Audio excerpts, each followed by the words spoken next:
My name is Eleanor and I'm 29 years old. 3 years ago, my mother called me 4 days before Christmas and said 5 words that shattered everything. I thought I knew about family. We don't have a seat. The words didn't arrive with a bang. They didn't come with the weight of an argument or the heat of a scandal. They were delivered in the same flat, administrative tone she used to tell the gardener to trim the hedges or to remind my father to pick up the dry cleaning. I was standing in my small florist shop, the scent of crushed pine needles and dried eucalyptus clinging to my apron. My fingers were stained green from floral tape, and my back ached from standing at the workbench for 12 hours straight, creating centerpieces for families who actually wanted to be together. "What do you mean, Mom?" I asked, my voice coming out smaller than I wanted. I pressed the phone closer to my ear, trying to drown out the festive jazz playing over the shop's speakers. "For dinner, Eleanor." Victoria is bringing her new in-laws, and the table only seats 12 comfortably. With the cousins and the children, well, it's just a space issue. You understand, don't you? You're always so flexible. The word flexible felt like a slap. In our family, flexible was code for the one we can push aside. It was the label they gave me so they wouldn't have to feel guilty about the times they forgot my birthday, or the times they accidentally left me out of the group chat for the summer beach house. "It's Christmas," I said, the words catching in my throat. I looked down at the bouquet I was working on, vibrant red roses and white lilies, symbols of love and purity. They felt like a mockery. "I've already bought the gifts. I have the flight booked." "Oh, don't be dramatic, dear," she sighed, and I could practically hear her checking her gold watch. "You can come by on the 27th for dessert. We'll do a little something then. It'll be much quieter. More your speed anyway." I looked at the window of my shop. Outside, the city was draped in twinkling lights. A young couple walked by laughing, the man's arm wrapped tightly around the woman's shoulders. They looked safe. They looked like they belonged to each other. "Does Dad know?" I asked. There was a pause. A long, hollow silence that told me everything I needed to know. My father, the man who used to tuck me in and tell me I was his little bird, had sat at that mahogany table while the guest list was being drafted. He had seen my name omitted. He had watched the seats fill up with Victoria's new, shiny life, and he had said nothing. "Your father agrees it's for the best. It's a very important year for Victoria. Her father-in-law is a senator, Eleanor. We have to make a good impression. You'd just be, well, you know how you get. Quiet, it would be awkward. You'd just be there, is what she meant. I would be a reminder of the daughter who didn't marry a senator's son, the daughter who chose a quiet life of flowers and soil, instead of law firms and gala invites. I was the blur in the background of their perfect family portrait." "I see," I whispered. "Good, I knew you'd be a sweetheart about it. I'll text you about the 27th. I have to go. The caterer is on the other line." The line went dead. I didn't move. I stood there in the middle of my shop, surrounded by the fragrance of a holiday I was no longer invited to.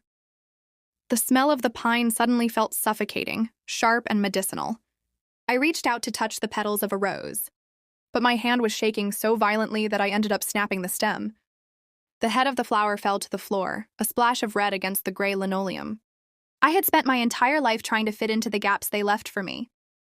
I had been the one to stay late and help clean up after Victoria's graduation party while she went out with her friends. I had been the one to drive 4 hours each way to sit by my mother's side when she had her gallbladder removed, only for her to wake up and ask where Victoria was. I was the flexible one, the easy one, the one who didn't need much. But as I stood in the silence of my shop, the weight of that silence began to change. It wasn't just the absence of noise anymore. It was a realization. I looked at the flight confirmation on my computer screen. I looked at the 3 boxes wrapped in expensive gold paper sitting on the counter, gifts for a mother who didn't have a chair for me, a father who didn't have a voice for me, and a sister who didn't have a thought for me. My phone buzzed. A text from the group chat. "Victoria, so excited for the 25th. It's going to be the most perfect dinner ever. Full house." I watched as my mother and father liked the message. Heart emojis blossomed on the screen like tiny digital wounds. I walked over to the front door and flipped the sign from open to closed. I locked the deadbolt with a decisive click. I walked back to the counter, picked up the 3 gold-wrapped boxes, and walked them to the large industrial trash bin in the back room. I didn't hesitate. I didn't cry. I dropped them in one by one. The sound of the heavy paper hitting the bottom of the bin was the most honest thing I'd heard all day. Something inside me went quiet. Not sad, not angry, just empty. But as the darkness settled in, something else settled too. A quiet decision I didn't even fully understand yet. I wasn't going to be flexible anymore. The emptiness didn't stay empty for long. It filled with memories, rising up like a tide I could no longer hold back. I spent that night on the floor of my shop, leaning against the cold brick wall, the smell of damp earth and stale coffee around me. Every time I closed my eyes, I wasn't 29 anymore. I was 7, standing in the wings of a school auditorium, clutching a handmade card for my father. It was the winter recital. I had a 3-line solo that I'd practiced until my throat was raw. I remember looking into the dark crowd, searching for the flash of my mother's blonde hair or the height of my father's shoulders. They never came. Afterward, in the parking lot, I found them leaning against the car. They hadn't come inside because Victoria had a soccer trophy presentation across town that ran late. "You did great, sweetie," I'm sure my father had said, not looking at me as he checked his watch. "But did you see your sister's goal? The coach says she's a natural." I looked at the card in my hand, the one with the glitter that was now shedding onto my shoes. I shoved it into my pocket. I learned then that my milestones were footnotes in the epic of Victoria. I shook myself awake in the present, my limbs stiff. The sun was beginning to peek through the frost-covered windows of the shop, casting long, pale shadows across the floor. I stood up and walked to the small bathroom to splash cold water on my face. My reflection looked back at me, pale, with dark circles under eyes that had seen too much flexibility. I remembered the graduation. Not mine, I didn't even walk for my master's because my mother had scheduled a much-needed spa weekend for her and Victoria that same dates, but Victoria's law school commencement. The heat had been sweltering. I was the one tasked with holding the bags, the water bottles, and the umbrellas. I stood for 3 hours in heels that pinched, watching my parents beam as Victoria's name was called. "She's the star of the family," my mother had whispered, loud enough for me to hear. "The one who really carries the legacy." At the celebratory dinner that night, there had been a toast. My father stood up, his wineglass catching the light. He spoke for 10 minutes about Victoria's brilliance, her drive, her future. Then, almost as an afterthought, he glanced at me at the end of the table. "And Eleanor, thank you for keeping the table organized." I wasn't a daughter. I was a stagehand. I was the person who ensured the star had everything she needed to shine, while I lived in the dim light of the periphery. I walked out to my workbench and picked up a pair of shears.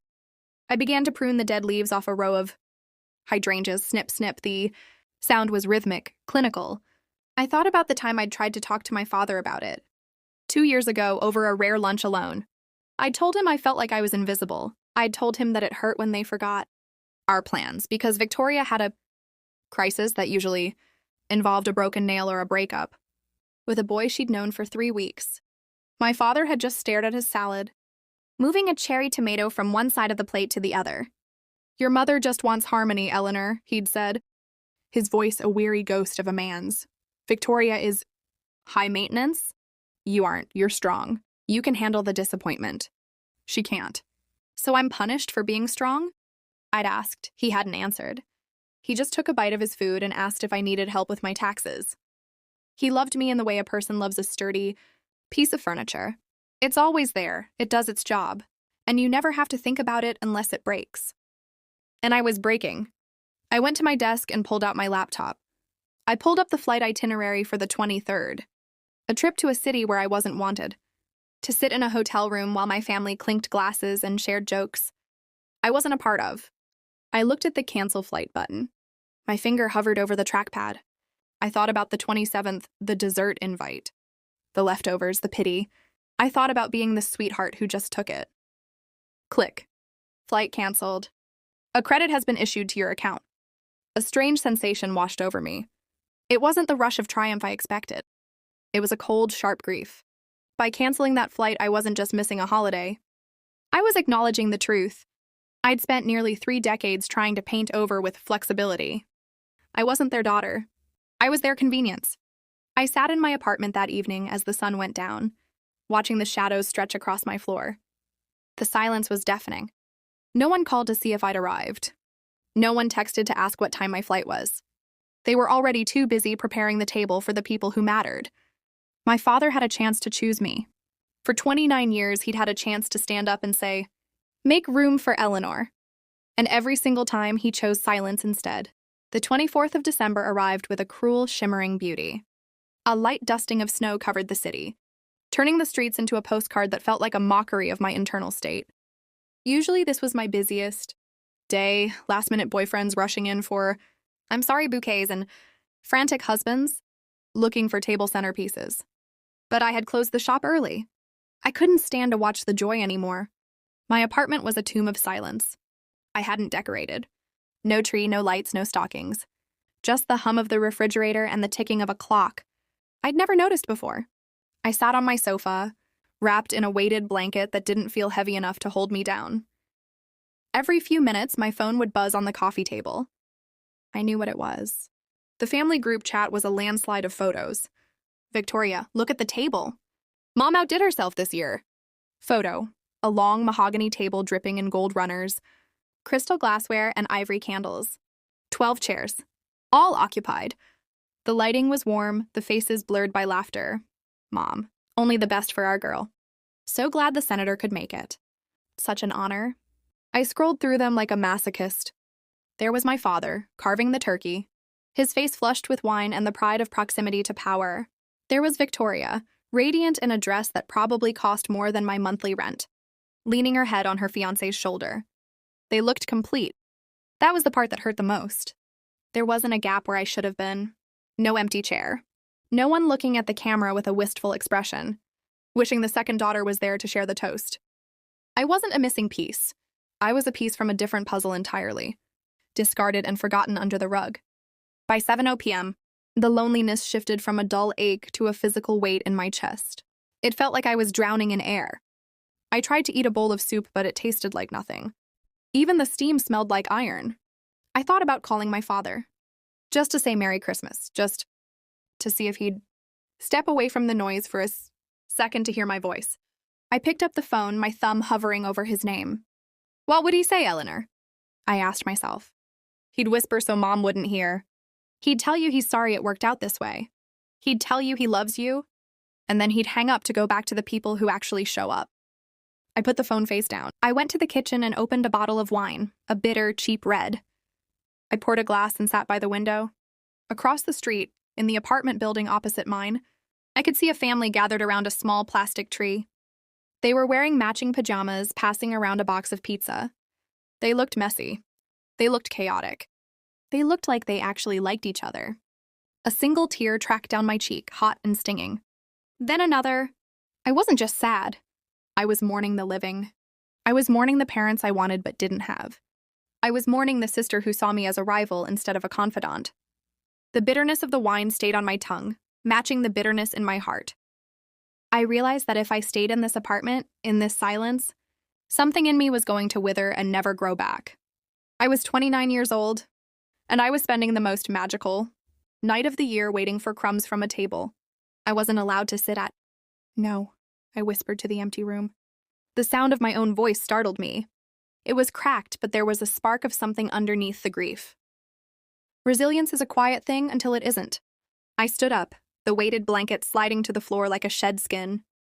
I went to the hallway and grabbed my heavy wool coat. I didn't care that my eyes were red or that my hair was a mess. I grabbed my keys and my wallet. If I was going to eat Christmas Eve dinner alone, I was going to do it somewhere with actual food, with light, with life. I wasn't going to sit in the dark waiting for a text message. That was never going to come. I wasn't going to be the flexible daughter waiting for dessert on the 27th. I stepped out into the hallway and locked my door. For the first time in my life, I wasn't moving toward them. I was moving away. I just had to find a restaurant that was still open. Someplace where a party of one wasn't a tragedy but a choice. The wind whipped down the street, stinging my cheeks as I walked aimlessly through the dusting of snow. Most of the upscale bistros were dark, their closed signs glowing like mocking red eyes. My resolve began to flicker. Maybe this was a mistake. Maybe the universe was telling me that on a night like this, people like me were meant to stay hidden. I was about to turn back when I smelled it, the rich, intoxicating scent of roasted garlic, rosemary, and slow-simmered tomatoes. I looked up. I was standing in front of Ruth's, a small, unassuming Italian place tucked between a hardware store and a laundromat. The windows were steamed up, glowing with a soft amber light. A hand-lettered sign in the window read, "No one eats alone tonight. Join our family table." I hesitated, my hand on the cold brass handle. I looked like a mess. My coat was salt-stained, and my heart felt like it was held together by Scotch tape. But the cold was biting through my scarf, so I pushed the door open. A bell chimed. The warmth hit me first, a literal wall of heat that smelled like fresh-baked focaccia and red wine. The room was packed, but not with the stiff, formal elegance of my mother's house. People were squeezed together at long wooden tables, passing platters of pasta and laughing over the roar of a crackling fireplace. "Welcome, welcome!" a boisterous voice called out. A tall man with silver hair and a steady, protective gaze, Richard, approached me. He didn't look at my tear-stained face with pity. He looked at me with a quiet, knowing kindness. "Just one?" "Yes," I said, my voice barely a whisper. "But I can leave if you're full." "I don't want to be a bother." "A bother?" A woman appeared from behind the bar. She was draped in a colorful shawl, her face etched with beautiful laugh lines and eyes that saw right through my defenses. This was Eleanor. In this house, one is just a guest we haven't met yet. "Richard, move the bread basket. We've got a spot right here." Before I could protest, they ushered me to the end of a long table. To my left was a young man around my age, with kind eyes and a camera bag tucked under his chair. To my right was an older couple sharing a bottle of Chianti. "I'm Marcus," the man with the camera said, offering a small lopsided smile. "Don't mind the noise. Once Ruth starts bringing out the lasagna, it gets even louder." "I'm Eleanor," I said, realizing for the first time that I shared a name with the woman who owned the place. "A beautiful name," the elder Eleanor said, placing a warm hand on my shoulder as she set down a glass of deep red wine. "Eat, drink, you're safe here." I took a sip of the wine. It wasn't bitter like the bottle in my apartment. It was velvet. It tasted like sunlight and earth. As the night wore on, the crushing weight in my chest began to lift, replaced by a strange buoyant warmth. I watched Richard and Eleanor move through the room. They weren't just owners. They were the heartbeat of the place. They checked on the lonely, they laughed with the boisterous, and they treated every person there like a guest of honor. Marcus started telling me about his work as a photojournalist. He spoke with a passion I hadn't felt in years. He didn't ask what my pedigree was or who I was married to. He asked me what I loved. "I have a flower shop," I told him, surprised by the pride in my own voice. "I like the way things grow when you give them enough space." "That's art," Marcus said softly, his gaze steady on mine. "Creating beauty out of nothing? That's the only thing that matters." For the first time in my life, I wasn't the flexible one. I wasn't the backup plan. I was just Eleanor, a woman with a shop and a story, sitting at a table where there was plenty of room. Later that night, as the crowd began to thin, Eleanor sat down next to me. She didn't ask for my life story, but she watched me as I looked at a photo Victoria had just posted, a picture of a diamond bracelet her fiancé had given her. "Comparison is the thief of peace, little namesake," Eleanor said quietly. I looked up, startled. "My family. They're having dinner right now. Without me." "Then they are the ones missing out," Richard said, leaning against the bar with a dish towel over his shoulder. "Because from where I'm standing, the most interesting person in this room is sitting right here." I felt a lump form in my throat, but it wasn't the sharp pain of earlier. It was something else, a softening. As I left that night, Eleanor hugged me. It wasn't the brief, perfumed air kiss my mother gave. It was a real hug, strong, lingering, and smelling of vanilla and wood smoke. "Come back," she whispered. "We're here every Tuesday for family dinner, and we always have a seat for you." I walked home through the snow, the cold no longer feeling like an enemy. My phone buzzed in my pocket, a text from my father. "Hope you're having a quiet night. See you on the 27th? I didn't reply. I looked up at the stars, clear and bright over the city. I didn't know where this path was leading, but for the first time, I wasn't walking alone in the dark. I had found a flicker of light, and I wasn't going to let it go. The weeks following Christmas felt like waking up from a long, numbing fever. The air was still crisp, and the city was draped in the gray slush of January. But inside my shop, things were beginning to change. I stopped looking at my phone every time it buzzed. I stopped drafting long, explanatory texts to my mother that I would never send. Instead, I went to Ruth's every Tuesday. It started as a tentative habit, a way to keep the darkness of winter at bay. But quickly, it became the skeletal structure of my new life. Eleanor and Richard didn't treat me like a customer. They treated me like a daughter who had finally come home from a very long, very exhausting trip. One Tuesday in late January, the shop was quieter than usual. A soft rain was pattering against the windows. I sat at the small corner table, the one Richard had started calling Eleanor's nook. "You're late with the lilies this week," Eleanor teased, setting a bowl of steaming pasta e fagioli in front of me. The scent of rosemary and parmesan wafted up, a warm embrace in a bowl. "I had a huge order for a gallery opening," I said, leaning back and feeling the tension drain from my shoulders. "I feel like I've been living in the walk-in cooler for 3 days. Hard work is a gift, but only if you have a soft place to land afterward," Richard said, pulling up a chair and sitting with us. He began polishing a silver tray, his movements steady and rhythmic. "Tell me, Eleanor, why flowers? Why not law like that sister of yours?" I hesitated. In my biological family, mentioning my shop usually invited helpful advice on how to turn it into a high-end corporate brand or subtle digs about playing in the dirt. "Because flowers don't lie," I said quietly. "If you don't water them, they wilt. If you give them too much sun, they burn. They are honest about what they need, and they're beautiful even when they're dying. There's something brave about that." Richard nodded slowly, his eyes fixed on mine. "Honesty is a rare currency, kid. Most people spend their lives pretending they don't need water while they're drying up from the inside out." I felt a lump in my throat. He saw it. He actually saw me. As the weeks turned into months, my integration into their world was seamless. I started bringing overstock flowers from my shop to decorate their tables, extravagant arrangements of ranunculus, sweet peas, and trailing ivy that turned the rustic restaurant into a secret garden. In exchange, Eleanor taught me the secret to a perfect risotto and, more importantly, the secret to a perfect boundary. You don't have to set yourself on fire to keep them warm, she told me one night as we folded napkins after the dinner rush. I had been telling her about a voicemail from my mother, who was annoyed that I hadn't offered to host Victoria's bridal shower at my shop for free. "It would be such a lovely gesture, Eleanor, since you don't have a husband or a real career to manage. You must have plenty of time." "She doesn't see me, Eleanor," I whispered, the old wound stinging fresh. "She sees a tool. A flexible tool. Then stop being a tool and start being a person," Eleanor said, her voice firm but filled with an incredible warmth. She took my hands in hers. Her skin was rough from years of kitchen work, but her touch was the gentlest thing I'd ever known.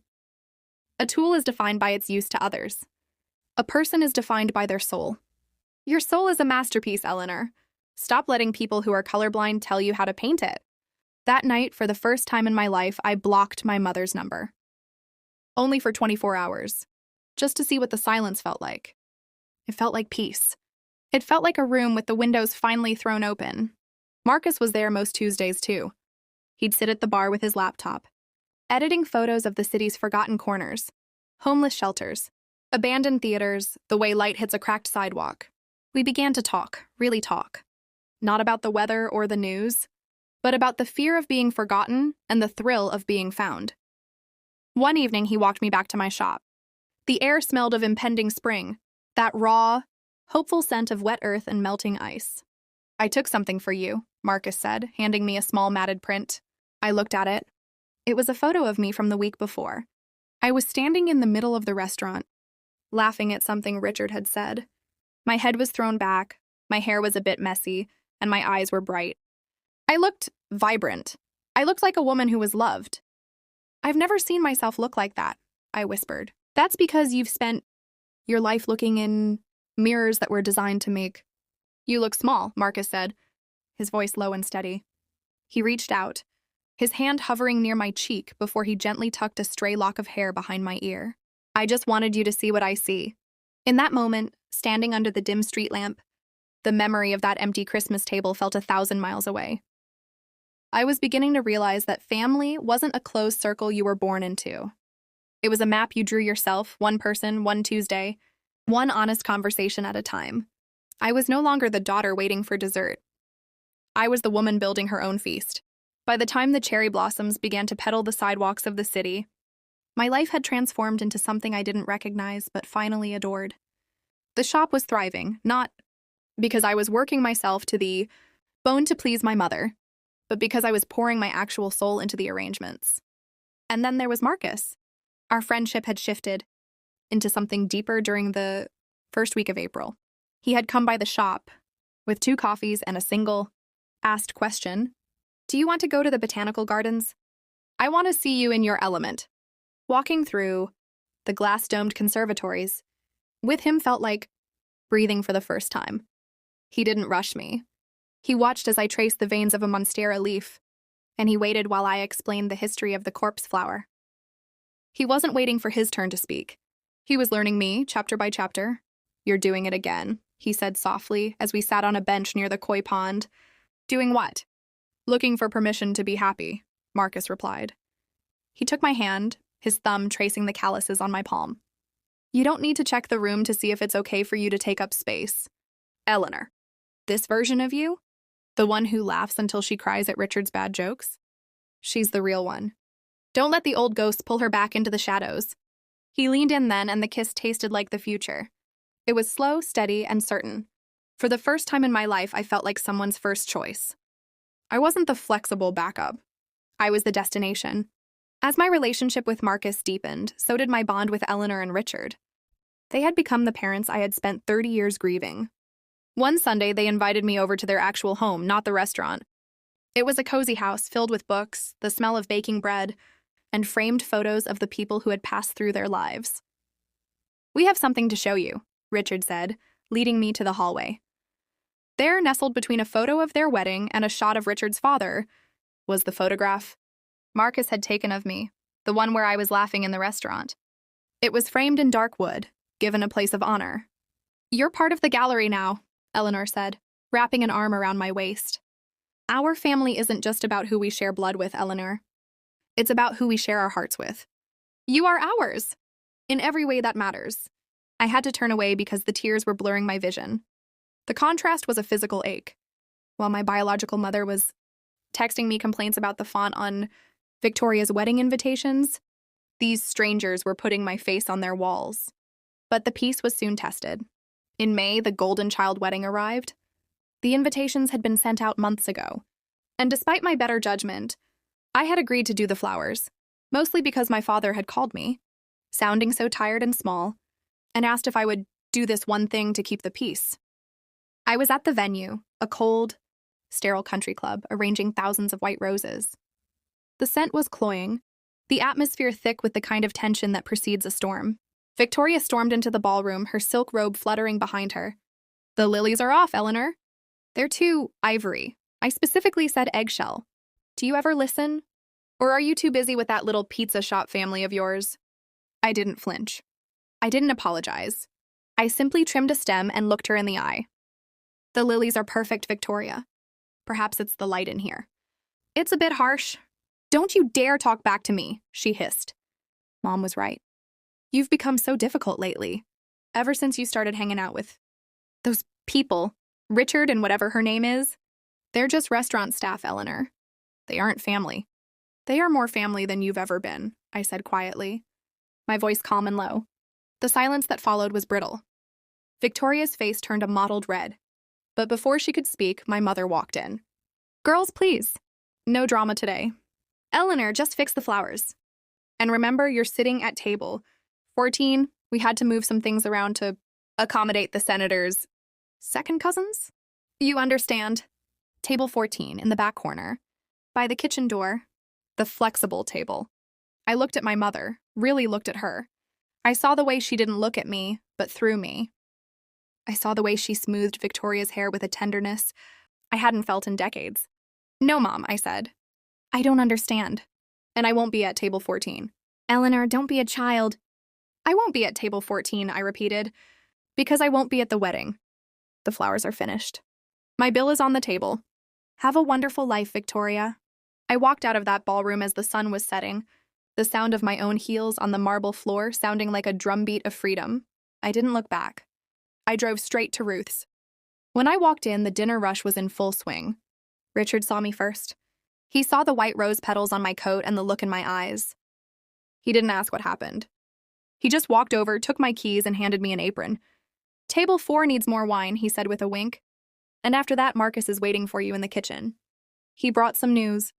I tied the apron strings behind my back. I wasn't a guest here. I wasn't a convenience, I was home. But as I walked toward the kitchen, I saw an envelope on the counter with my name on it in Eleanor's elegant script. My heart hammered against my ribs. I didn't know then that the hidden truth was about to change the power balance of my life forever. The envelope was thick, heavy cream cardstock that felt significant in my hands. I retreated to the back office, a tiny room smelling of old ledgers and Richard's pipe tobacco. Inside wasn't a card, but a series of legal documents, neatly clipped together. I began to read, and my breath hitched. It wasn't just a gesture. Eleanor and Richard had initiated the process for an adult adoption. But tucked behind the legal filings was the hidden truth. Letter from an old family friend of my biological parents, someone who had worked in my father's firm 30 years ago. The letter, addressed to me but sent to Eleanor for safekeeping, until the time was right, revealed why I was always the outsider. It turned out that my father had been married once before, very briefly to a woman my mother despised. I wasn't just the second daughter. I was the daughter from the wrong bloodline, a child my mother had legally adopted to save face when my biological mother passed away shortly after my birth. My mother hadn't just been cold. She had spent 29 years punishing me for the ghost of the woman my father had actually loved. I sat there, the paper trembling in my hand. The flexibility they demanded wasn't about my personality. It was a systematic erasure of a woman I never knew. "Eleanor?" I looked up. Richard and Eleanor were standing in the doorway. "We found that letter 6 months ago," Eleanor said softly, coming to sit beside me. "A woman came into the restaurant looking for you. She knew your biological mother. She said she couldn't die without you knowing that you weren't lesser. You were just a reminder of a truth your mother wanted to bury." "Why didn't you tell me?" I whispered. "Because we wanted you to choose us for us," Richard said, his voice gravelly and warm. "Not because you were running away from a lie, but because you were running toward a home. We're your parents, Eleanor. Not because of a birth certificate, but because we'd choose you in every lifetime, at every table and every chair." The weight that had been on my chest for nearly 3 decades finally broke. I didn't just cry, I sobbed. I sobbed for the little girl who wondered why she didn't look like Victoria. I sobbed for the teenager who thought her coldness was her own fault. The next few months were a whirlwind of healing and building. I didn't call my biological family. I didn't send a card for Victoria's wedding. Instead, I spent my mornings at the shop and my evenings with Marcus, planning something much more permanent. We decided to combine our lives in the simplest, most profound way possible. Not a gala. Not a political event. A wedding at the restaurant. But as the date approached, a different kind of ceremony took place first. In a small, sun-drenched courtroom, a judge looked at me, then at Eleanor and Richard. "Do you, Eleanor, take these two to be your parents, to honor, to love, and to hold as your kin from this day forward?" "I do," I said, my voice finally loud, finally sure. When I signed the papers, I didn't just change my legal status. I reclaimed my name. I was no longer Eleanor, last name. The girl from table 14. I was Eleanor, the daughter of Ruth and Richard. As we walked out of the courthouse, Marcus was waiting with his camera. He snapped a photo of the 3 of us, the chosen family. In the background, the city was in full bloom, the air sweet with the scent of jasmine and the promise of a summer that would never be cold again. "We have to send the invite," I told Marcus that night, as we sat in our new apartment. "To them?" "Yes," I said, feeling a strange, calm power. "Not because I want them there, but because I want them to see what a seat at the table actually looks like." I handwrote the invitation to my biological father and the woman who raised me. It didn't ask for a gift. It didn't ask for flexibility. It was a statement of fact. "You are invited to the wedding of Eleanor, daughter of Richard and Eleanor." I dropped it in the mail with a steady hand. The balance of power hadn't just shifted. The old world had ceased to exist. I wasn't waiting for an invitation anymore. I was the one giving them out. The day of the wedding arrived with a sky the color of a robin's egg. We didn't rent a ballroom. We closed the street. Richard and Marcus had spent the morning stringing thousands of fairy lights between the lampposts, while I had turned the interior of the restaurant into a lush, living forest of peonies, eucalyptus, and white snapdragons. The air smelled of roasting lamb, fresh mint and the sweet, yeasty scent of the focaccia Eleanor had been baking since dawn. I was in the back room, smoothing the lace of a dress that felt like it belonged to a queen, when the bell at the front door chimed. It wasn't the delivery man. I walked out into the main room and stopped. There, standing amidst the greenery and the warmth, were my biological mother, father, and Victoria. They looked wildly out of place in their stiff designer suits and towering heels, their faces tight with a mixture of confusion and suppressed rage. "Eleanor," my mother said, her voice sharp enough to cut the heavy scent of the flowers. "What is this? A legal adoption? Do you have any idea how much of an embarrassment this is to the family?" "People are talking." My father stood behind her, his eyes darting around the room. He looked older, smaller. He wouldn't meet my gaze. "The invitation was a courtesy, Linda," I said. I didn't use the word mom. It felt like a foreign language on my tongue. "I wanted you to see the seat I built for myself." "You're being spiteful," Victoria hissed, stepping forward. "You're doing this to ruin my honeymoon buzz. It's always about you and your drama, isn't it? Just because you couldn't handle a simple dinner arrangement." I looked at her, the sister I had spent my life trying to emulate, trying to please. She looked hollow. "No, Victoria," I said, my voice calm, leveled by the strength of the people standing in the kitchen doorway behind me. "It was never about the dinner. It was about the fact that you never noticed I was missing." Richard stepped forward then, drying his hands on a white towel. He didn't look angry. He looked like a mountain. He placed a hand on my shoulder, a steady grounding weight. "I think you've said enough," Richard said, his voice a low rumble. "This is a house of celebration. If you're here to honor our daughter, you're welcome to a glass of wine. If you're here to demand flexibility, the door is right behind you." "Our daughter?" My mother's voice went up an octave. "James, are you going to let this man speak to us like this?" My father finally looked up. He looked at me, then at the photo on the wall, the one of me laughing, framed in the place of honor. He looked at the way Richard held my shoulder, not as a possession, but as a protector. "She looks happy, Linda," my father whispered. "James!" "She looks happy," he repeated, his voice cracking. He looked at me with a sudden, devastating clarity. "I didn't give you a chair, Eleanor. I'm so sorry." "It's okay, Dad," I said, and for the first time the words didn't hurt. "Because I don't need yours anymore. I have my own." My mother grabbed her purse, her face a mask of cold fury. "Fine, if this is the life you want with these people, then don't come crying to us when you realize you've thrown away your heritage for a pizza parlor." They turned and walked out. The bell chimed one last time, a sharp final note. I stood there for a moment, the silence of the room rushing back in. I expected to feel a hole in my heart. I expected to feel the old familiar panic of being discarded. But as I felt Eleanor's hand take my other one, and saw Marcus walking toward me with a look of pure, unadulterated devotion in his eyes, I realized the hole was gone. It had been filled with rosemary and laughter and the truth. The confrontation hadn't been a battle. It had been a funeral. The girl who needed them was gone. The woman who chose herself was standing in the light. "You okay, kid?" Richard asked softly. I took a deep breath, the scent of the lilies filling my lungs. I looked at the long tables, now filling with the strangers who had become my world. The flower delivery drivers, the regular Tuesday night diners, the neighbors from the laundromat. "I'm perfect," I said. "Let's get married." The wedding wasn't just a ceremony. It was a cleansing. After the door closed on my past, the restaurant erupted into a symphony of clinking glasses, heartfelt toasts, and the kind of laughter that vibrates in your bones. I danced with Richard to an old Italian folk song, and I sat on the bar counter eating pasta with Marcus while the moon climbed high over the city. There were no seating charts. There were no important guests. There was only love. In the weeks that followed, the frantic noise of my old life faded into a profound, healing silence. I stopped waiting for the other shoe to drop. I stopped bracing for the criticism that usually followed any moment of joy. A month after the wedding, a letter arrived. It was from my father, James. The envelope was plain, postmarked from a town 3 hours away. "Eleanor," it began, the handwriting shaky and less formal than the legalistic script I was used to. "I've left. I'm staying at the lake house for a while. Seeing you that day, seeing the way those people looked at you, the way you looked at yourself, it broke something in me that I've been trying to keep glued together for 30 years. I was a coward. I let your mother's bitterness dictate the shape of our home, and in doing so, I let her erase the best parts of you.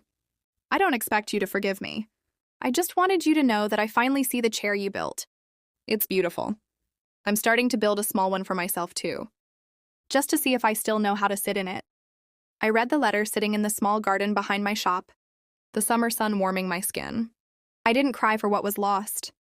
I took a deep breath, the scent of blooming jasmine filling my chest, and I felt a sense of closure that no argument or confrontation could have provided. He was finally standing up, even if it was 3 decades late.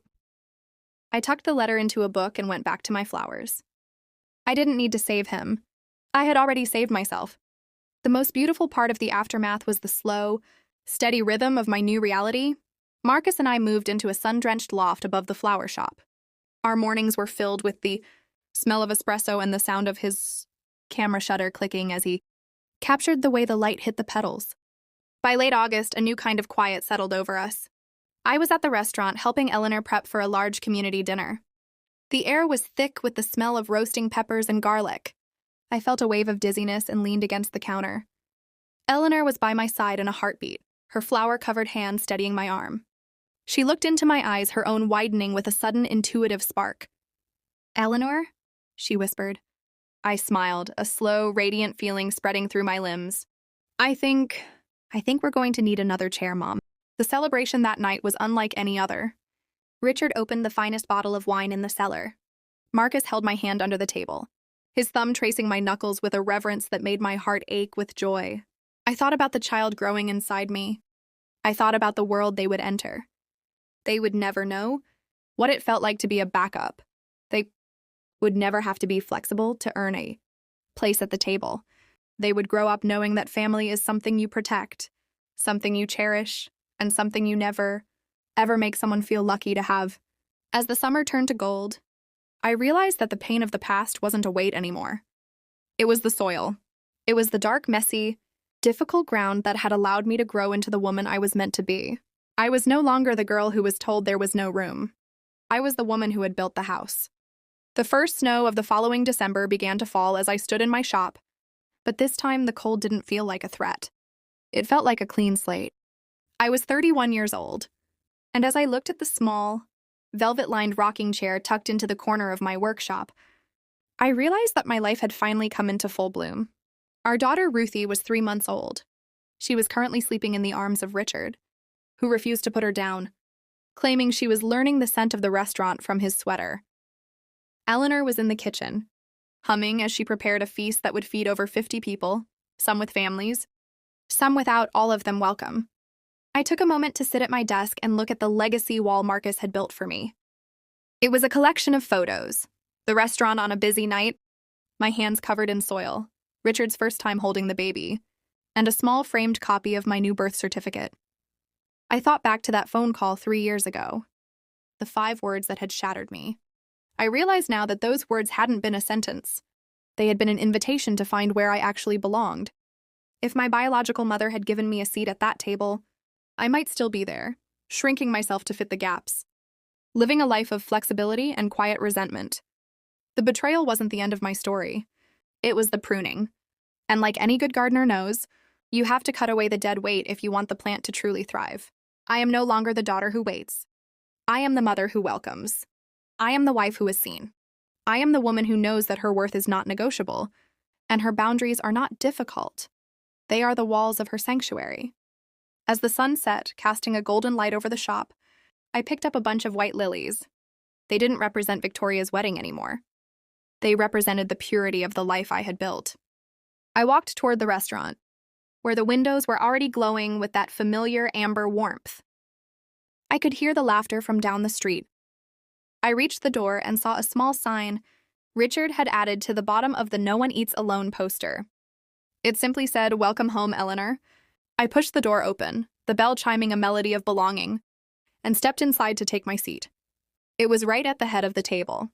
If you're watching this and you've been the scapegoat of your family, if you've been told you're too much or too sensitive, or always causing drama just because you dared to ask to be treated fairly, I want you to know something.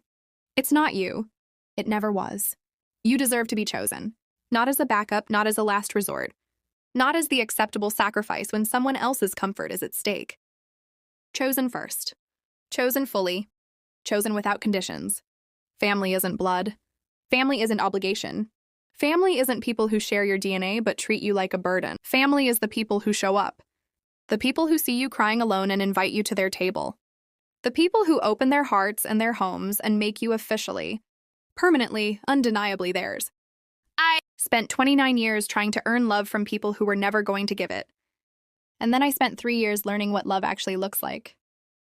If this story touched you, please take a moment to like, subscribe, and hit that notification bell. It helps more people find these stories when they need them most. I want to hear from you. Have you ever had to set boundaries with your own family? Share your experience in the comments. I read every single one. Tell me where you're watching from and what time it is there. I love knowing how far this story reaches. And if you want more stories like this, check the description. I've linked some of my favorites there. Until next time, remember, you deserve to be chosen.